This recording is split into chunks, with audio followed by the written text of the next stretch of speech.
long-term economic development for Dixie County. Our primary project I would like to talk about and brag on is our progress with McGriff Pass.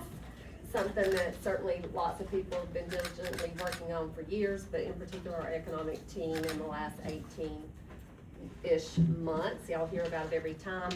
The update, and maybe Mr. John Locklear will tell a little bit more about his part when you're here, but the county has been awarded the $500,000. I may or may not have said that in the past year.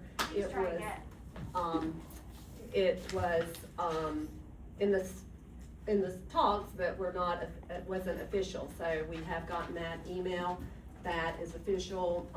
Locklear and Associates, Mr. John Locklear will be the head of that project, and they'll work directly with Florida Commerce. That's where the funding came from. That is for engineering, design, and permitting. I won't get into his lane because then I don't know that much about what that involves, but that is the first step.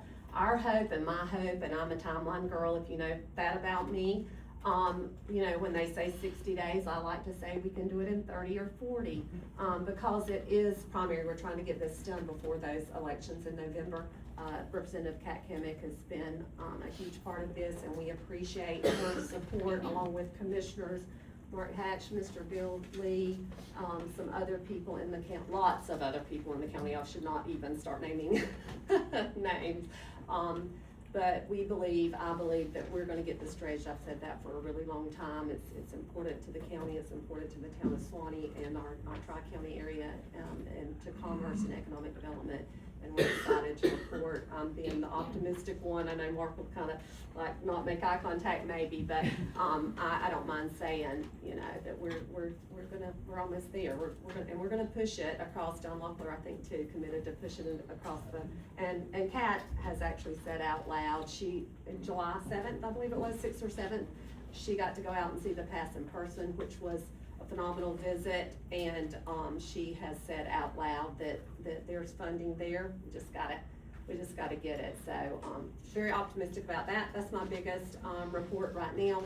A couple of other things just for the commissioners to note, and if you'll put on your calendars, the North Florida Economic Development Partnership, that I'm a representative on that board, as well as Mr. Hatch. We are hosting that in Dixie County again. We hosted it about 2 years ago at Camp Anderson. So it's a 15-county partnership with about 100 people there at that meeting. It's gonna be October the 2nd, Friday, October the 2nd, at 8:30 to noon. It's a great meeting for economic development, a lot of good partnerships and collaboration. Central Florida Electric has agreed to sponsor breakfast that morning, and then our county, and hopefully along with our city, we're gonna be sponsoring lunch. So very important that all of our people would show up and support that. What's our dollar figure on lunch? Lunch is $1,500. It's about approximately 100 people. They do require registration, but it's usually 100 people, about $15 a plate, which I felt like was a decent. That's Camp Anderson providing it, so that's staying local, spending our money here. Camp Anderson apparently has done that, can cater, so they are doing breakfast, which Central Florida Electric's taking care of for $1,200, $12 a person there, and then lunch will be $1,500. So we're gonna need some whether it's personal donations, but we've committed to providing lunch, and we will. I don't ever worry about it. We'll get it. So I say that. But anyway, it's a great meeting for our county, and to be there is important to all of us. October 2nd, a little bit away, but I wanted to go ahead and put that date on your calendar, please. Before we move off of that, are y'all good with, if the city goes in, what's that, $750 a piece for the board paying for half, if the city will pay for half? Are y'all good with that? I'm good with that. Do a motion? Motion. A motion from Jamie, second from David, all in favor? Now, if the city don't go into half, Yes. Are y'all good with doing the 1,500? Make the motion.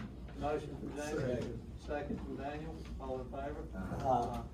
I plan to present that, You yeah, just, I'm I'm good with it, I like a good little challenge. You should've waited till after the fact. I plan They just give a reason to, to get talk, out. yeah.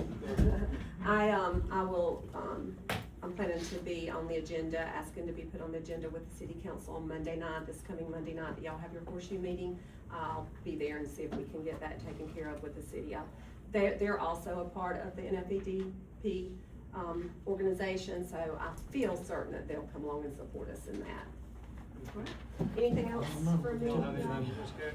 Thank you, Ms. Carey. Thank you. Shelley Phelps, yes, Chamber, the 13th, a week from today? Yeah, a week from today, our first Chamber of Commerce meeting, and we'll be at the Women's Club, so we're excited about that. We should have, plenty of room there. Our Rotary Club is gonna join us, everyone in this room, and is invited, but Shelley Phelps, our revitalization expert, will be the primary speaker that day, so if you've not heard her, she's phenomenal.